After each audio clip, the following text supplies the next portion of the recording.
Please welcome Tinie Tempah.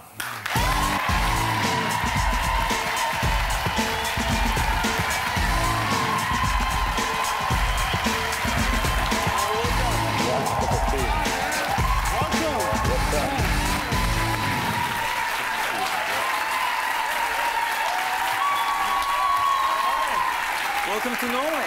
Thank you very much for having me. This is your first time here, isn't it? Yeah, this is my first time. It's not that far from England, though. No? Yeah? Yeah, if you think about it, London is like an hour. It's like an hour and a half away from here, but it takes 2 hours to get from one end of London to another end. Yeah. So this is just like home. This is around the corner. Are you familiar with any Norwegian music? Any Norwegian artists? Yeah, I mean, there was someone. I've got this blog called Milk and Two Sugars, which you know I'm very avid on. I use it all the time to sort of talk about things I like. And there's this one girl called Maria Mena that I like. She had this song called All This Time. Yeah. I really liked. Good, positive song. And yeah, I blogged it recently. So she's like the only person I'm really up on. Actually, she was here. She visited us last week. Oh, is it? Yeah. Okay. Very nice girl. Did you get her number? Cause yeah.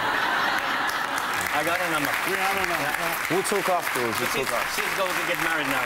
So. Is it? Yeah. Yeah. She's off the market. Yeah. She's off the market. Yeah. Who else do I need to look out for? Hook me up. What do you like about her? Is it what is it about?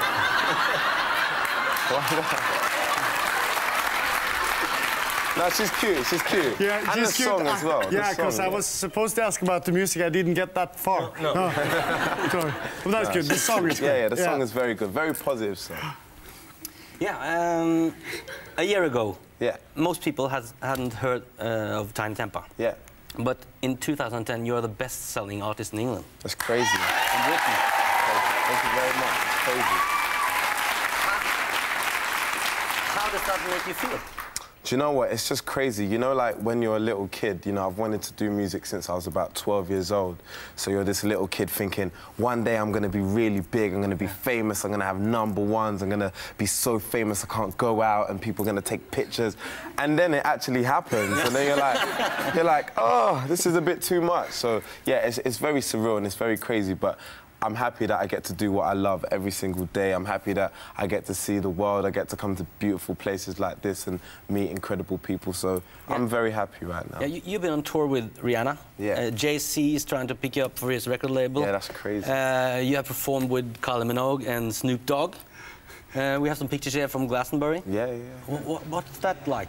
Do you know what? Performing in front of that many people, you know, 100,000 people, with a hip-hop icon, with that guy, everybody knows what Snoop Dogg is like, you know. So performing in front of 100,000 people with someone as crazy as that is the experience of a lifetime. How did you two prepare beforehand? Do you know what? I'm going to be very honest with you. I literally met him about 45 minutes before I was on that stage in front of that many people. And he was basically in his dressing room. He was getting his hair braided up. He was getting his hair braided up. And he was just sitting there and he goes, right, so what we're going to do is, after sexual seduction, I'm going to bring you out on stage and we're going to do Pass Out. And I was like, really? He goes, yeah. So your first single, yeah? Yeah, my first single in the UK. So I'm standing around backstage, and before you know it, someone's telling me, yeah, come. And I'm in front of 100,000 people. It's crazy. Crazy. So what has been the biggest change in your life this year, you feel? Do you know what? The biggest change, I would have to say, would be like the whole fame element of making music. You know, it's something, like I said, when you're younger, seems like a very glamorous thing, but, you know, sometimes it does get a little bit crazy. You know, you walk down the street, you go to a shopping centre, and you can't move. You know, and the thing is, this is the thing, right? When people see you and they run and ask you for pictures and you're taking pictures, more people see the commotion, so they come over and ask for pictures. Then you get the group of people who don't even know who you are, but because everybody else is taking pictures, they're like, all right, cool, we want pictures as well.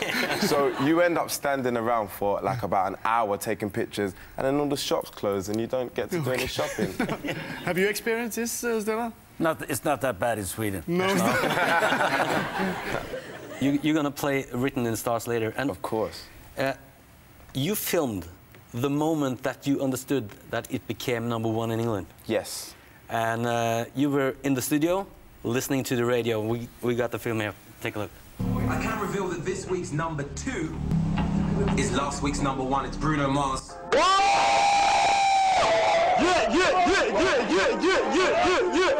We did it! #1, baby!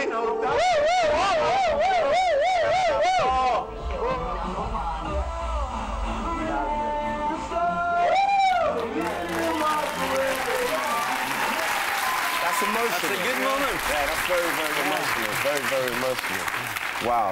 Stellan, have you ever experienced a moment like that when you knew, now I made it? No. I'm still struggling. I mean, I didn't become a star overnight. I'm slowly building my house with solid bricks and hope that it holds. That's the best way. That is the best way. It has hold. Oh, so far, Yeah, yeah. it's so far But so the next good. 50 years, you never know. Well, you grew up in London, but your parents are from Nigeria, right? Yes, they are indeed. Yeah. What do they think about your success? Do you know what? They're very, very happy.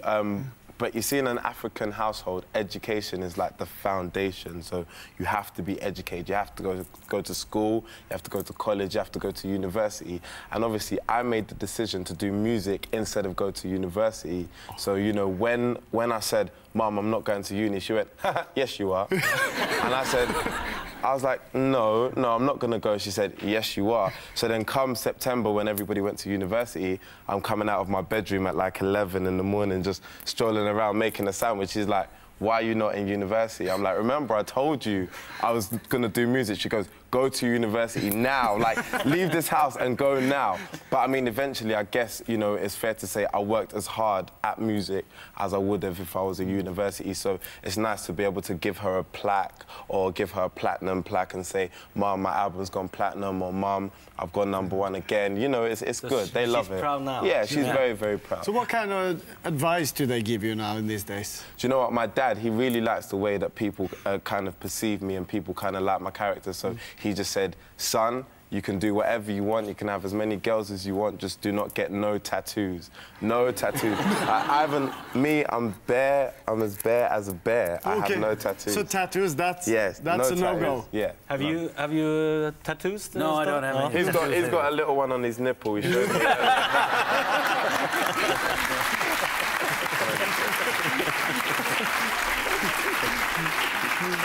But you just bought yourself your own apartment. Yeah.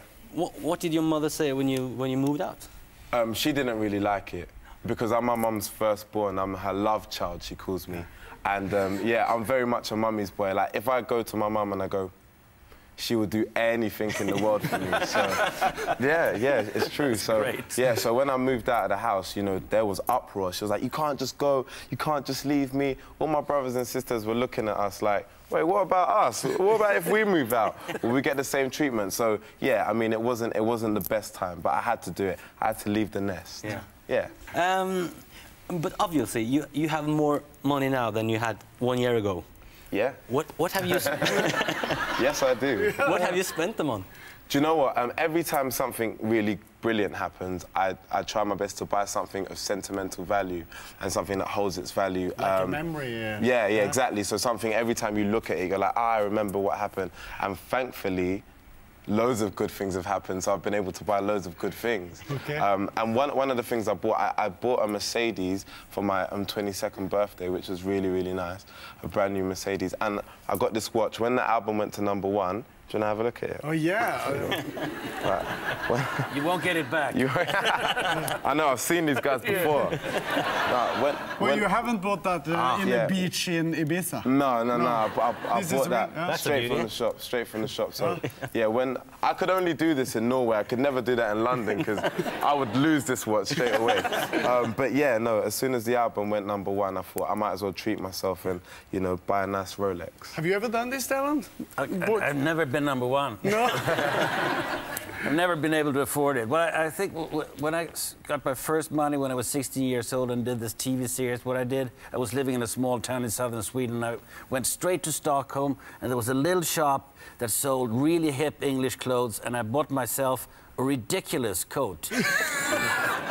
That was full of flowers and stuff. And I thought I was really smart. Did you ever wear it? Oh, yeah. Oh, yeah. Do you still have it? I still have it in the attic, yeah. You do? Wow. Next time you have to bring it on. I'll bring it. It doesn't fit, though. You're going to play Written in the Stars later on in the show. We look forward to that. Yes, sir. Thank you so much, both of you. Tinie Tempah and Stellan Skarsgård.